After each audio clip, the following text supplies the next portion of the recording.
Hello, good evening, Neerja. Hi, can you see me now, Aparna? Yes, Can quite you clear, can you hear me? very clearly. It's just that I think I can't see your face completely. Maybe a little. There you are. Beautiful as ever. Yes. Thank you so much for joining us Wonderful. this evening. And thank you for the audience for joining us this evening on Ology Women as we speak to the very inspiring Neerja Malik. She has insisted that I call her Neerja, so I will, which is a beautiful name like her.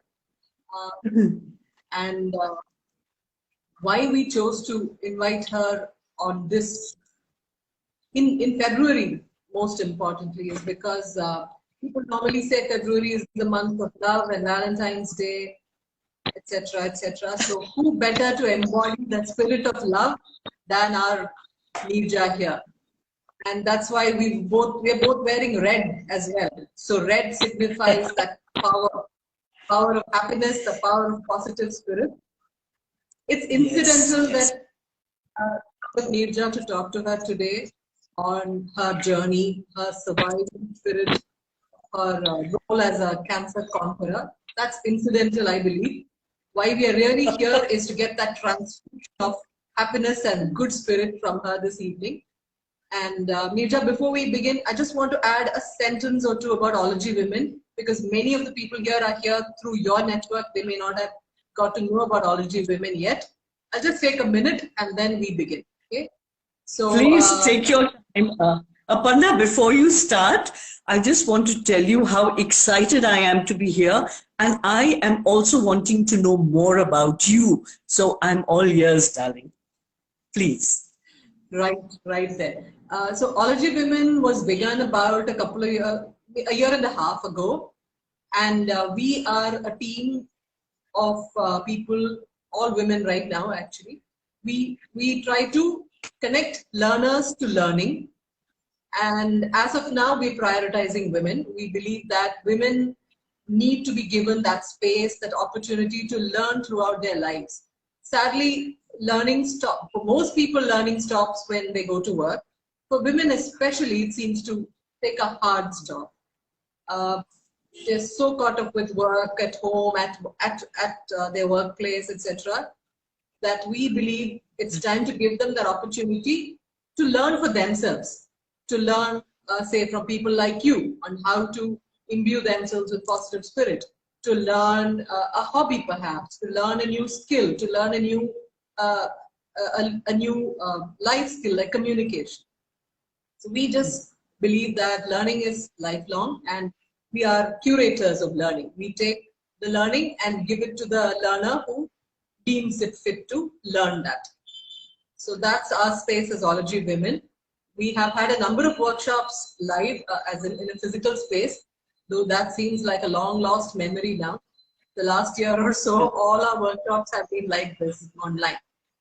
We've had workshops on yoga, on makeup, on baking, on theater, on a lot of health-related issues, emotional being, well-being, etc. But then this is going to top all that because of we've never had somebody who smiles so well like you. So to begin with, Neerja Malik, thank you so much for joining us here today. Anything I say about you would not be enough. So could you just begin by letting us know who Neerja Malik is? What you think makes Neerja Malik? Okay. Neerja Malik is a very naughty child. Neerja Malik loves to have fun, believes in laughter and in love. And I believe that the whole world belongs to me as much as I belong to the whole world. So that in short is Neerja Malik. Uh, we are celebrating Valentine's Day. It is incidental that today happens to be World Cancer Day also. We are celebrating Neerja Malik. It is incidental that she's gone through a lot of things in life, which includes many miscarriages, cancer twice, septicemia 3 times, broken bones, surgeries, chemotherapies, radiations. But yes, we are celebrating every moment of being alive. Brilliant, brilliant. Right. Neerja, when we were talking earlier, you said to us that you believe in the power of words, that you believe every word should be uttered carefully and that it has a lot of power. Would you please share that story now with our audience here on why you believe that? And with that, also tell us why you chose the word cancer conqueror to describe. Okay. So, you've asked me like 20 questions. So I might explain it to you in 20 little bits. So let's start with the power of the word. When we utter a word, it leaves us and it goes into the universe. Now, what happens with the word, the power of the word, especially when we attach it to the words I am? They expand, they magnify, and they come down to us. So supposing I got a cough and Aparna says, Neerja, you're not feeling too well today. And I say, yes, Aparna, I've got a cold. And you ring me up the next day and you say, Neerja, I'm concerned. How are you feeling? Now, Neerja has two choices. Neerja can say, Aparna, remember I told you I wasn't well. And remember, I said I've got a cough and a cold. Well, guess what? I've now got fever and my body is paining, etc., etc., etc. Cancel. Now, the other thing I could say is every day, in every way, better and better and better. Now, why would I choose to say the latter? Because when these words go up into the universe and they get magnified and they come down to me, that positivity resounds and I resonate with those vibrations. Whereas if I kept complaining and kept grumbling, that very thing gets magnified and I attract it right back to me. So I tell my friends and my patients and everyone I meet that if by mistake you say, I am unwell, I am sad, I am unhappy, I am miserable, I am cranky, I am tearful, just say, cancel, and change it. Change your perception, change your views, change your words, and make your words, your thoughts, and your action the same. So I believe in that with intense faith and passion. And you let yourself in by asking me that question, but I want to share one thing with you. 1981, my husband and I were living in London, and he was going on work. So I told everyone that I'm going to America on a holiday. He's accompanying me on work. I have a lot of cousins there, and so we traveled all over. And after we met, three of us girl cousins, we put all our husbands and kids and mothers-in-laws to bed, and sitting on the staircase in America, in Thousand Oaks, we started talking. And I think three of us were nattering till 4 in the morning. And then, guess what? I think I opened my gob and I said, I wonder who next. Now, why I'm telling you this, Aparna, is that there has been a lot of cancer in my family in 3 generations. People make a family tree. So we've actually made a family tree considering the amount of cases of cancer. So we've got in 3 generations, 40 cases of cancer. Now the 3 of us were sitting there, 1981 December. And Friday the 13th, February 1998. Where is 81 and where is 98? I was diagnosed with breast cancer. My older cousin was diagnosed in June of 2001. And the other cousin, she was diagnosed, again breast cancer, in 2008, October. Now the question is, thankfully, no one else in our family in this particular time span after 81 has been diagnosed other than the three of us. So you start thinking, did you attract it? Even if you said it in passing. It wasn't as if I said it with fervor. I just said, hey, I wonder who next, end of story. So since then, of course, it took many years for me to come to this realization that it was three of us sitting there, three of us talking, chatting casually. And it did come to pass that the three of us were diagnosed. So that is one thing that I want to share, that do not, or rather, just say something positive rather than, well, what is that Paulo Coelho and Shah Rukh Khan, that Puri Kainat comes forward. When you ask for something, the universe conspires to give everything to you on a platter. So we don't want to do that.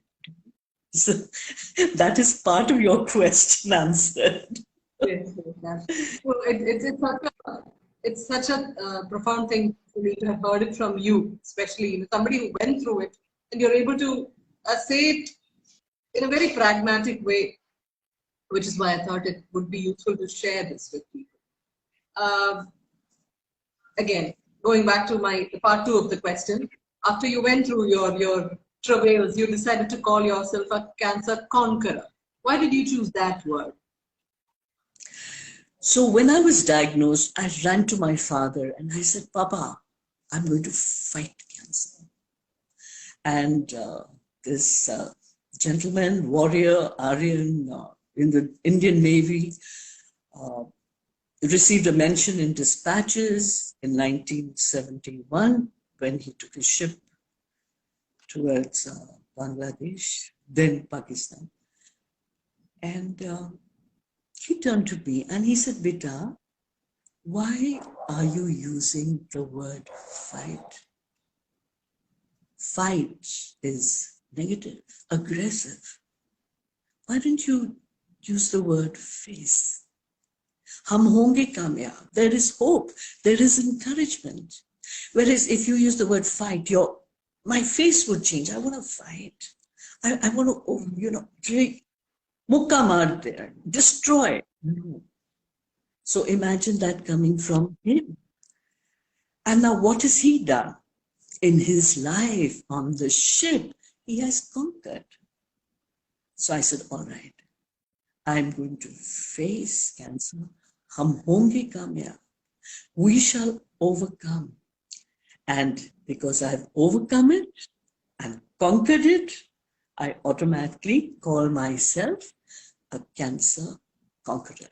So now, if any time you hear anyone say cancer conqueror, cancer is conquerable, if you say face cancer, don't fight it.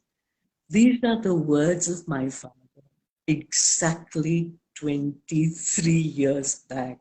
Because apart from Valentine's Day and our talk on World Cancer Day, I'm also celebrating on the 13th of this month, having been diagnosed 23 years back, and having at that point been given a verdict that I have only 25% chances of survival, and not in India, but in America or France, where they had started stem cell research. So then and now. Thank you again. So an inspiring story about your father. He brought the spirit of a fighting person. I suppose the armed forces spirit. He brought that into your battle against the diseases. Great. You're also a counselor and a caregiver for people facing this battle with cancer. Could you just share with us what are the demands each of these roles makes of you? I'm sure they're not They are similar and yet different. Could you tell us a bit about Well, Aparna, I want to tell you that when I'd finished with my surgery in Bombay, I was diagnosed here in Chennai, but my mother had a brilliant idea. See, my twins were only 7. So she said that instead of the family coming here, my support system coming here, because I had my husband and my twins, they said they'll send one elderly person to look after the twins, and I should come to Bombay because my support system, my mother, my sister, my mother-in-law, my in-laws, my parents, and my sisters-in-laws, they were all in Bombay and helped me throughout. So I realized the importance of the support system of the family and of friends. I remember there was a friend of mine called Renuka Mehrotra. Every time I went to Jaslok for my chemotherapy radiation, she would be waiting there. She lived close by, so she would make the most exotic pizzas and pastas and cakes. And so I had all that. A friend of mine accompanied me from here. She was there for my surgery. So people were just uplifting me. So one girl came to meet me. She was sent by my doctor who had done the surgery in Breach Candy. And I said, what do you do? And she said, well, I started a support group. Aparna, I got so excited because I've done my graduation in social work. I've done my B.Ed. I've worked in schools as a social worker. I've worked in schools as a kindergarten teacher, as a 4th standard class teacher. And, you know, from there I learned that you give someone hope. You give someone to cling on to. And my heart just expanded with the idea that I am going to come back to Chennai and I'm going to start a support group for cancer patients. So when I excitedly told her I'm going to do that, she said, you can't. And I said, why not? And she said, because you have to be a survivor for 5 years. Only then can you counsel. So I said, why?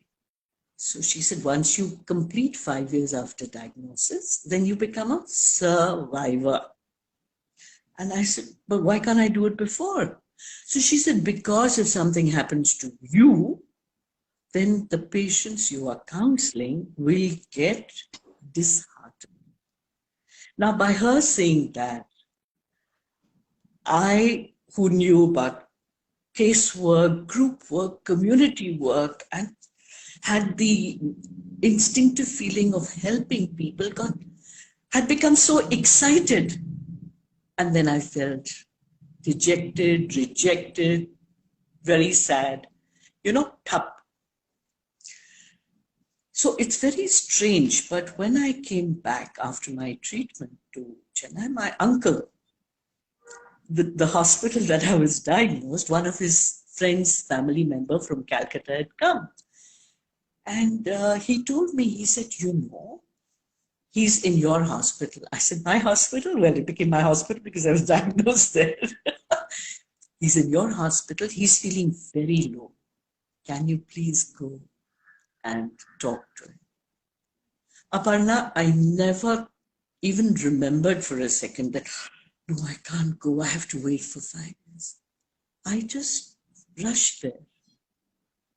Now what happened is I got into that room and it was a Muslim family. The gentleman was sitting slumped in the bed. The wife was crying into her dupatta. But within 10 to 15 minutes of my talking, the atmosphere changed. He was sitting like a Pathan on his bed. The only thing missing was, the bolsters, the hookah, the grapes. And his wife had stopped crying. In fact, she was running around trying to get me tea, coffee, biscuits. Now, this was noticed by the floor administrators, by the nurses, by some doctors. And they realized that I could, or my presence could make a difference. Because when I talk, Aparna, it's not going to a person and saying, hey, be positive. Because they'll turn around and say, do you know what I'm going through? Do you understand? Now, the ace up my sleeve is, yes, I do. I've gone through it twice. I know what you are going through.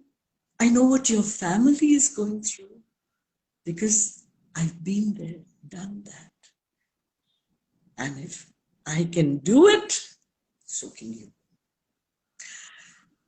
So it changes the perception. I tell people very clearly, listen, the fact that you've got cancer, by coming to me, I'm not going to be able to change that. But what can I change? I can change your perception to it, how to deal with it, how to cope with it, how I overcame it, so that by my mistakes, I can spread the word of definitely what not to do, and learn and spread the word of what helped me and how they can be helped. So, does it answer everything?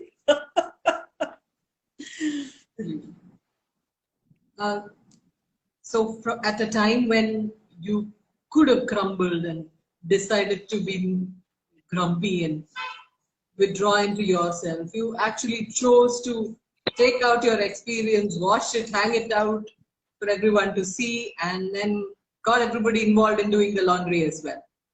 Right? So amazing. Amazing. And so were you always like this? Were you always somebody who was involved in community, getting people together? Or is it the illness that brought out the best in you? Well, that's a question I'm frequently asked, that were you always like this? And I say yes. Why? Because my faith in God, my intense belief in God, is thanks to my parents. And it doesn't matter which God. Because whenever we traveled, whenever my dad was transferred, what we did was our luggage would go in a train.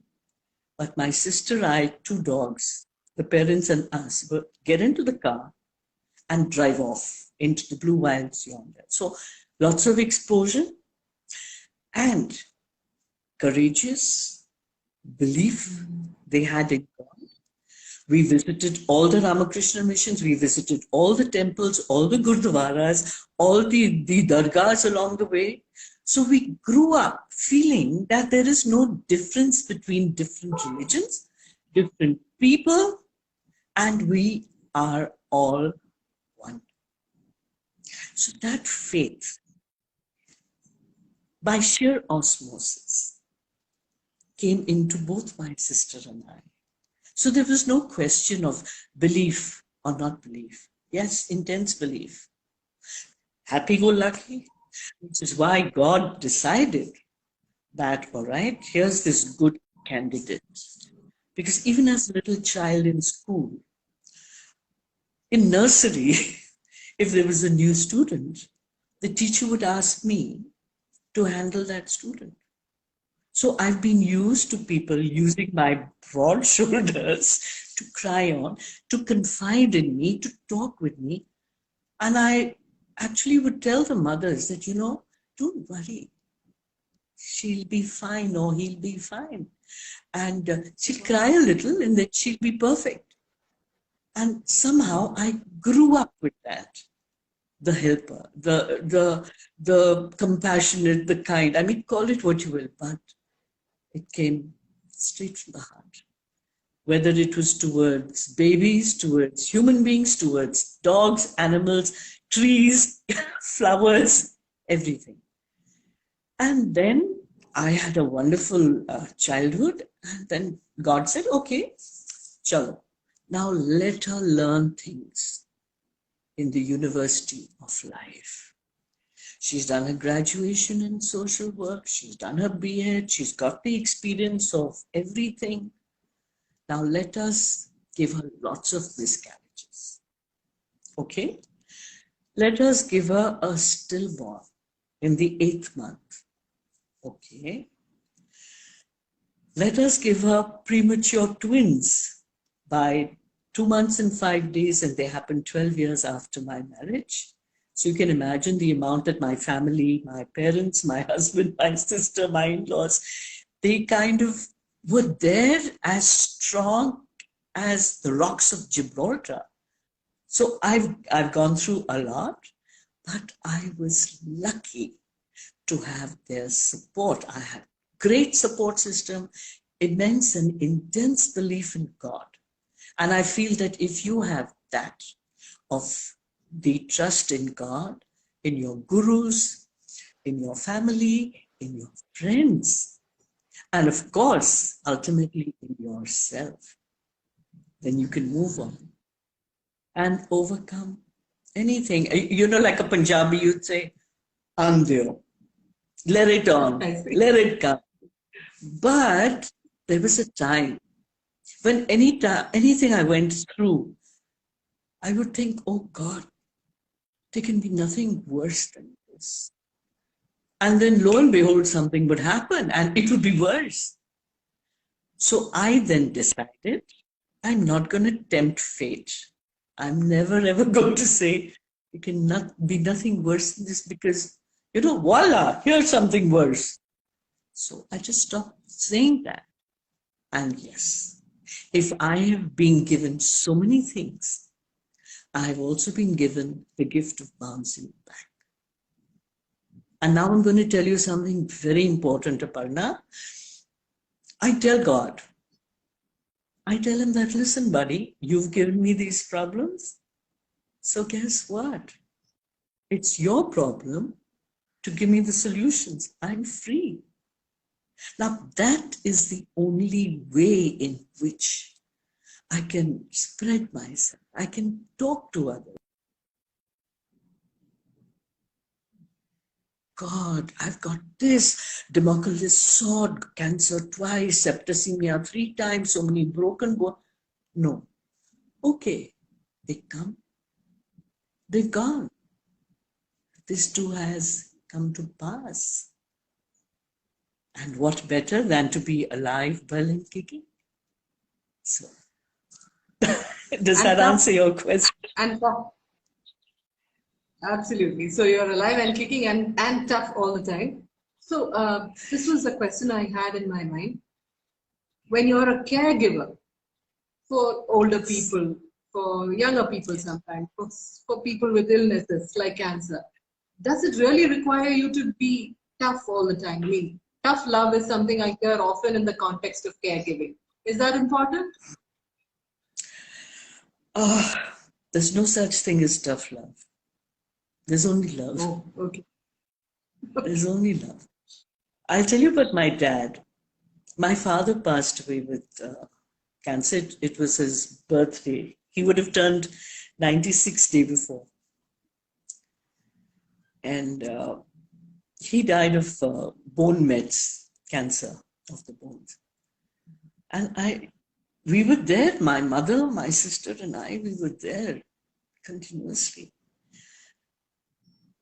I have some positive thoughts, which I have been distributing to all and sundry for the last 23 years. And a lot of my friends who've got nothing wrong with them, they actually have been reading them immediately after their puja in the morning, prayers in the morning, so that they can have that zip and zing to tackle life. Now, my father had glaucoma also, and his eyesight was not the best to talk about. So you know what I did? You know, when we were in school, we used to have those exercise books with one blue line and then gap and another blue line and then a red line. I found one lying at home. Must have been ancient, either mine or my sister's from God knows when. And some of the positive thoughts